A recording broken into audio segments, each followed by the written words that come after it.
નમસ્તે વિદ્યાર્થી મિત્રો. લાસ્ટ ટાઈમ ચેપ્ટર નંબર 4 નિશ્ચાયકમાં આપણે સ્વાધ્યાય 4.5નો એક્ઝામ્પલ જોતા હતા. એમાં આપણે તમને છેલ્લે 9મો એક્ઝામ્પલ મેં તમને હોમવર્કમાં આપેલો. તે જે 10મો પણ આપું છું. 9મો અને 10મો લેફ્ટ ફોર યોર હોમવર્ક.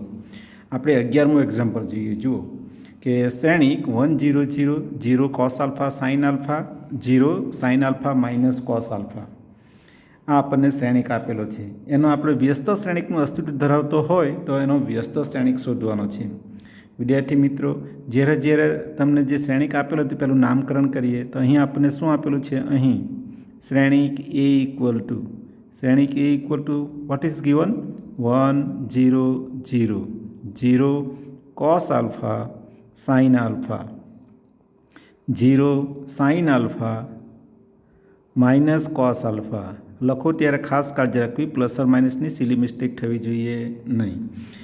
હવે વિદ્યાર્થી મિત્રો, એનો શ્રેણિક શોધી કાઢીએ તો એનો શ્રેણિક એનો નિશ્ચાયક એટલે શું થવાનું? This equal two we can write 1 0 0 0 cos alpha sine alpha 0 sine alpha cos minus cos alpha. હવે આ ત્રિહાર નિશ્ચાયકનું વિસ્તરણ કરીએ પ્રથમ પંક્તિના આધારે તો શું થાય? 1 in the bracket minus cos square alpha minus cos square alpha minus sine square alpha.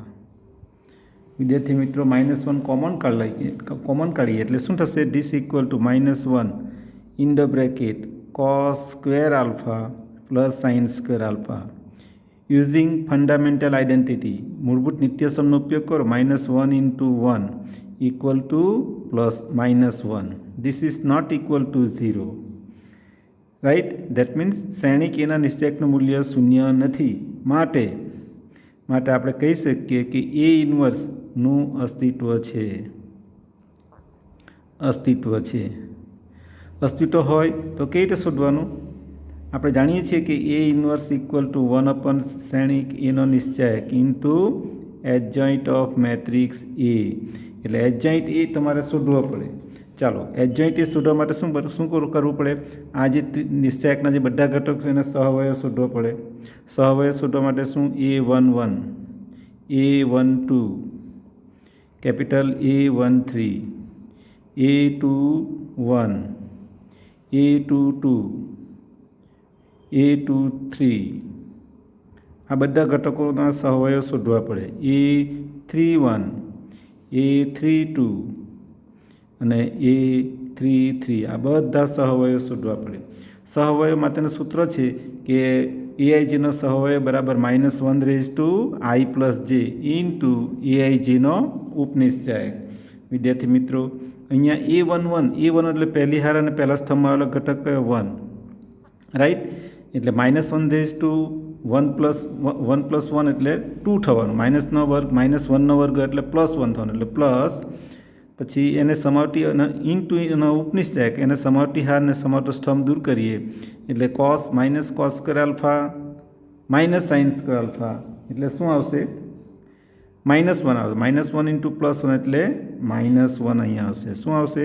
-1. Similarly અહીંયા 0 આવશે, અહીંયા પણ 0 આવશે. અહીંયા શું આવશે? 0.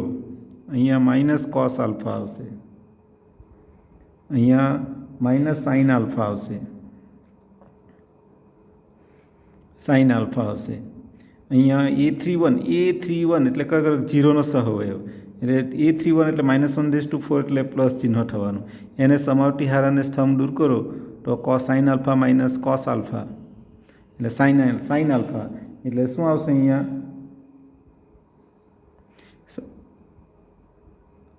A31 ને એટલે જે અને સમાવટી હાર સ્તંભ દૂર કરો એટલે આ મળે તો આનું શું થવાનું? 0 ઇન્ટુ 0 - 0 એટલે 0 જ આવવાનું. A31 0 થવાનું. પછી A3 માઇનસ સાઇન આલ્ફા આવશે. માઇનસ સાઇન આલ્ફા કેવી રીતે આવ્યું? A32 એટલે -1/3 + 2 એટલે -5 થવાનું. -1/5 થવાનું એટલે માઇનસ આવવાનું. અને A32 ઘટક એટલે આ ઘટક એ દૂર કરીએ આપણે તો શું આવવાનું? સાઇન આલ્ફા -0 એટલે માઇનસ સાઇન આલ્ફા. તો એટલે A33 શું આવશે? કોસ આલ્ફા આવશે. તો વિદ્યાર્થી મિત્રો, adjoint of matrix A adjoint of matrix A આપણે ડાયરેક્ટ લખી શકીએ. આ જે સહવય આવ્યા તેને શું કરવાનું, પરિવર્ત શ્રેણિક લેવાનું, એટલે એનો હાર જે છે તેને સ્તંભમાં લખીએ તો -1 0 0. પછી બીજી હાર 0 minus cos alpha, 0 minus cos alpha minus sine alpha. ત્રીજી હાર 0 minus sine alpha cos alpha minus sine alpha cos alpha. આ તમારો શું થયો, adjoint of matrix A. Adjoint of matrix A ફરી ખાસ કાળજી રાખજો, આ ઘટકોના બધા સહવયો શોધી કાઢ્યા. Capital E11, capital E12, capital E13, આ 9 ઘટકો શોધી કાઢ્યા. પછી એ શ્રેણિક હોય તેને આ પરિવર્ત શ્રેણિક લેવાના, એટલે પહેલી હારના ઘટકો છે તેને પહેલાં સ્તંભમાં લખવાના, બીજી હારના ઘટકો બીજા સ્તંભમાં, ત્રીજી હારના ઘટકો ત્રીજા સ્તંભમાં, એટલે એડજોઇન્ટ એ મળ્યો. હવે આપણે એ ઇન્વર્સ શોધવાનો છે, એટલે આપણે જાણીએ છીએ કે એ ઇન્વર્સ ઇક્વલ ટુ 1 શ્રેણિક એનો નિશ્ચાયક into adjoint of matrix A. Right, એટલે શું થશે, ધીસ ઇક્વલ ટુ શ્રેણિક એનો નિશ્ચાયકનું મૂલ્ય કેટલું આવેલું, -1 આવે, 1/-1 into adjoint of matrix this equal to -1 0 0 0 minus cos alpha minus sine alpha 0 minus sine alpha cos alpha. આ આપણો એડજોઇન્ટ એ છે. વિદ્યાર્થી મિત્રો 1 આ -1 છે આની સાથે ગુણી કાઢીએ એટલે અહીંયા શું આવશે, પ્લસ થઈ જવાનું, એટલે આપણને આની સાથે માઇનસ ગુણીએ એટલે માઇનસ ગુણીએ એટલે +1 થવાનું, 0 0 0 પ્લસ કોસ આલ્ફા, દરેક ઘટકને -1 વડે ગુણી કાઢીએ એટલે સાઇન આલ્ફા 0 સાઇન આલ્ફા. આ શું થશે, માઇનસ કોસ આલ્ફા થશે, કોસ આલ્ફા. આ તમારો શું થયો, એ ઇન્વર્સ થયો. એટલે વિદ્યાર્થી મિત્રો આ એક્ઝામ્પલ અહીંયા આપણો તમારો આન્સર આવશે, આન્સર. રાઈટ, હવે આપણે જોઈએ 12મો એક્ઝામ્પલ. 12મો એક્ઝામ્પલ શું આપેલો છે, ધ્યાન આપજો બરાબર. 12th example. વિદ્યાર્થી મિત્રો અહીંયા શ્રેણિક એ 2/2 શ્રેણિક આપેલો છે. કેવો આપેલો છે, 2/2 શ્રેણિક આપેલો છે. જુઓ, શ્રેણિક એ ઇક્વલ ટુ 3 7 3 5 અને શ્રેણિક બી ઇક્વલ ટુ 6 8 7 9 હોય તો ચકાસો કે એ ઇન્ટુ બી નો ઇન્વર્સ બરાબર બી ઇન્વર્સ ઇન્ટુ એ ઇન્વર્સ. વિદ્યાર્થી મિત્રો અહીં આગળ શ્રેણિક એ અને બી આપેલા છે, પહેલાં આપણે શું શોધીએ, એ ઇન્ટુ બી. ડાબી બાજુમાં શું છે, એ ઇન્ટુ બી છે, એ ઇન્ટુ બી, પછી એનો ઇન્વર્સ શોધીએ. એટલે અહીં શ્રેણિક એ ઇક્વલ ટુ શું આપેલું છે, 3 7 2 5 અને શ્રેણિક બી ઇક્વલ ટુ શું આપેલું છે, શ્રેણિક બી ઇક્વલ ટુ 6 8 7 9. બરાબર, ધ્યાન આપજો. This is the most important example. આ રીતનો દાખલો પરીક્ષામાં પૂછાય. ડાબી બાજુ જુઓ, એ બી કૌંસમાં એ બી છે તો પહેલાં એ બી શોધી કાઢીએ. એ ઇન્ટુ બી શ્રેણિક એ બરાબર શું છે, 3 7 2 5 ઇન્ટુ શ્રેણિક 6 8 7 9. વિદ્યાર્થી મિત્રો બે શ્રેણિકોનો ગુણાકાર એટલે શું થશે, પહેલી હાર અને પહેલા સ્તંભ એટલે 3 6 18 8 18 પ્લસ 7 7 49. પછી બીજી હાર અને પહેલો સ્તંભ 2 6 12 પ્લસ 5 7 35 5 7 35. રાઈટ, પછી પહેલી હાર અને બીજો સ્તંભ એટલે 3 8 તારી 24 વત્તા 7 9 7 63. પછી બીજી હાર અને બીજો સ્તંભ 2 ગુણ્યા 8 એટલે 8 16 વત્તા 9 5 45. રાઈટ, એટલે શું થવાનું, ધીસ ઇક્વલ ટુ 67. આ કેટલા થવાના, 67 આ 47 થશે. આ બેનો સરવાળો કેટલો થશે, 87 થશે, 87 અને 45 + 16 એટલે 61 થશે. આ તમારો એ બી આવ્યો, એ ઇન્ટુ બી.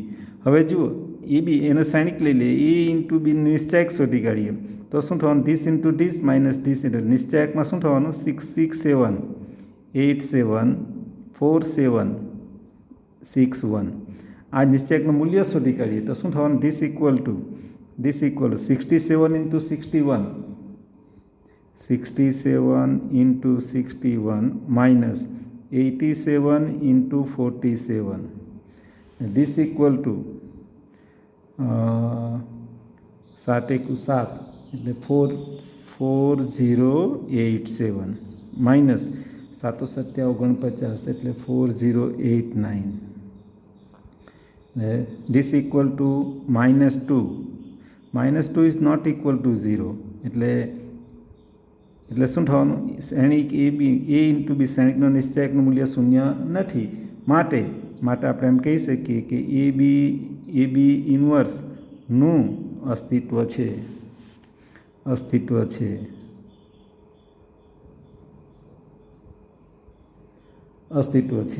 તો પછી એ બી ઇન્વર્સ કઈ રીતે શોધી શકાશે?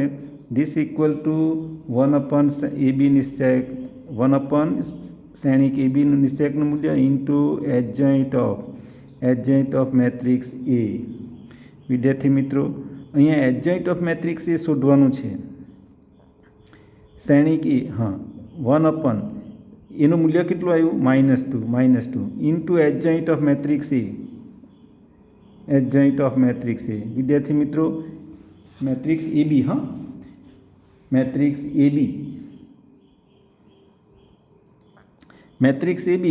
ઇક્વલ ટુ આપણો આ મળ્યો, બરાબર.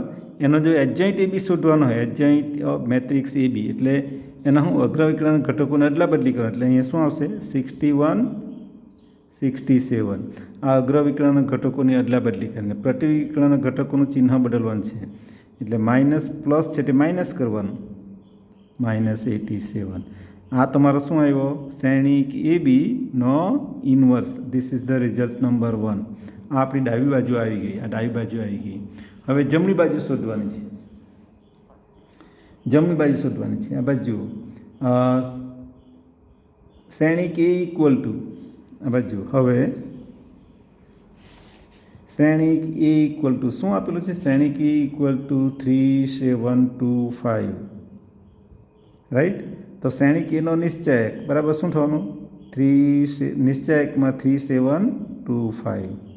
આનું મૂલ્ય શોધી કાઢીએ તો શું થવાનું? 5 તારી 15 ઓછા 7 દુ 14 એટલે કેટલા આવવાના? 1 ઇઝ નોટ ઇક્વલ ટુ 0. માટે શ્રેણિક એના નિશ્ચયકનું મૂલ્ય 1 આવ્યું એટલે શું થવાનું? એ ઇન્વર્સ અસ્તિત્વ ધરાવે છે. તો પછી એડજોઇન્ટ એ શોધી કાઢીએ. Adjoint of matrix A. Adjoint of matrix A એટલે શું? 2/2 છે એટલે અગ્રવિકર્ણ ઘટકોને એટલા બદલે એટલે 5 3 અને -2 -7. આ તમારો એડજોઇન્ટ એ થયો. હવે એ ઇન્વર્સ પહેલાં શોધી કાઢીએ. એ ઇન્વર્સ બરાબર શું થશે? એ ઇન્વર્સ ઇક્વલ ટુ 1/, શ્રેણિક એનો નિશ્ચયક ઇન્ટુ એડજોઇન્ટ ઓફ મેટ્રિક્સ એ. આ મૂલ્ય કેટલું આવ્યું? શ્રેણિક એના નિશ્ચયકનું મૂલ્ય 1 +1 છે, 1 ઇન્ટુ શ્રેણિક કયો આવ્યો? એડજોઇન્ટ ઓફ મેટ્રિક્સ એ 5 -7 -2 3. એટલે this equal two A inverse equal to શું મળ્યું આપણને? 5 -7 -2 3, રાઈટ. એ જ પ્રમાણે બી ઇન્વર્સ શોધી કાઢીએ. બી ઇન્વર્સ કેટલી શોધવાનું? હવે શ્રેણિક બી ઇક્વલ ટુ શું આપેલું છે? 6 8 7 9. તો શ્રેણિક બીનો નિશ્ચયક શોધી કાઢો. શ્રેણિક બીનો નિશ્ચયક બરાબર 6 8 7 9. શ્રેણિક છે એ નિશ્ચયકના સ્વરૂપમાં લખીએ. એનું મૂલ્ય શોધી કાઢીએ. 9 6 54 54 -8 7 56. ધીસ ઇક્વલ ટુ -2 આવશે. શું આવશે?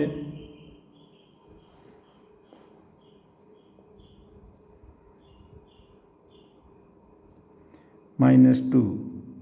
-2 is not equal to 0. -2 is not equal to 0. માટે બી ઇન્વર્સ અસ્તિત્વ ધરાવે છે.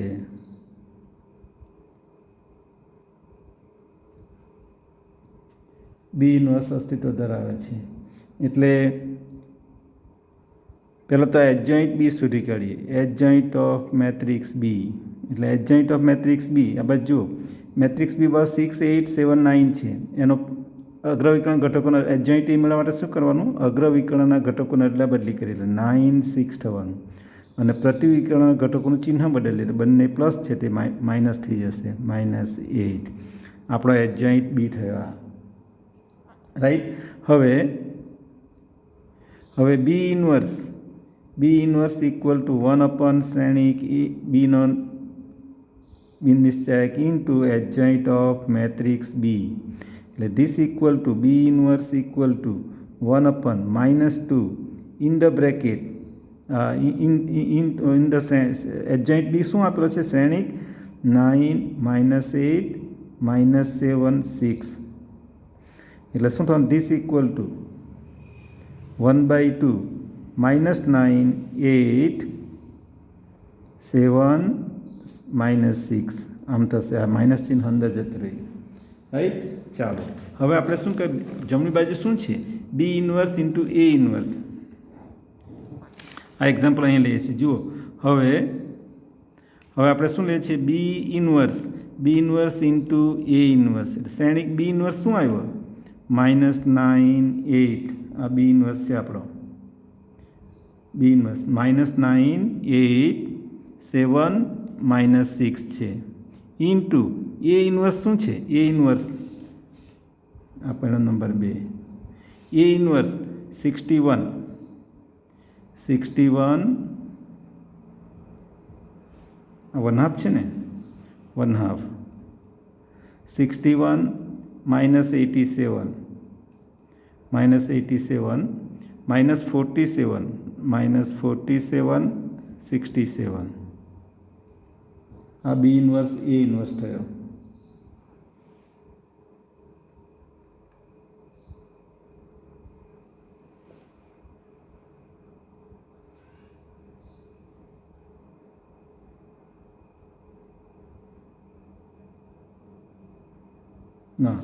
ના B inverse A inverse equal to 5, 7 છે.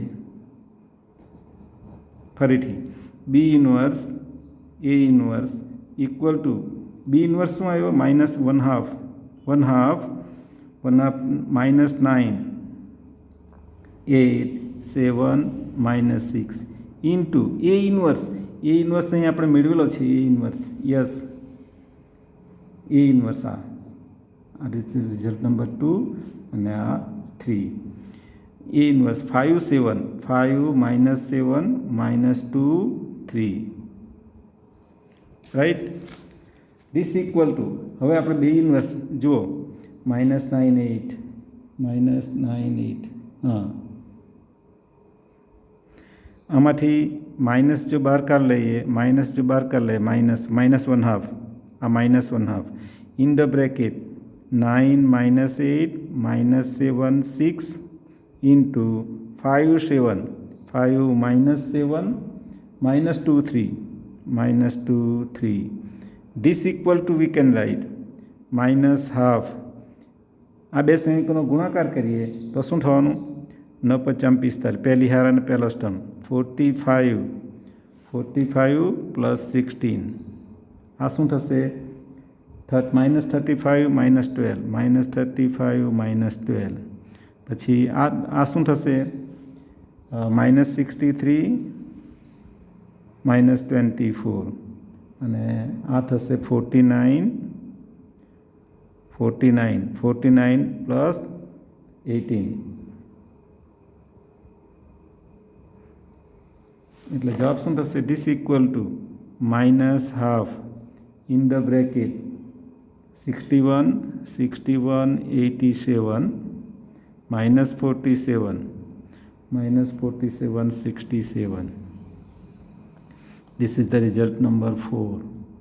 હવે પરિણામ 1 અને 4 પરથી પરિણામ આ તમારો શું મળ્યો? બી ઇનવર્સ એ ઇનવર્સ. પરિણામ 1 અને 4 પરથી તમે જોઈ શકો શું કહી શકાય કે A B inverse equal to B inverse A inverse સાબિત થાય છે. વિદ્યાર્થી મિત્રો, this is the most important example. ચાલો હવે આપણે જોઈશું. હવે બાકીના એક્ઝામ્પલ આપણે નેક્સ્ટ લેક્ચરમાં જોઈએ.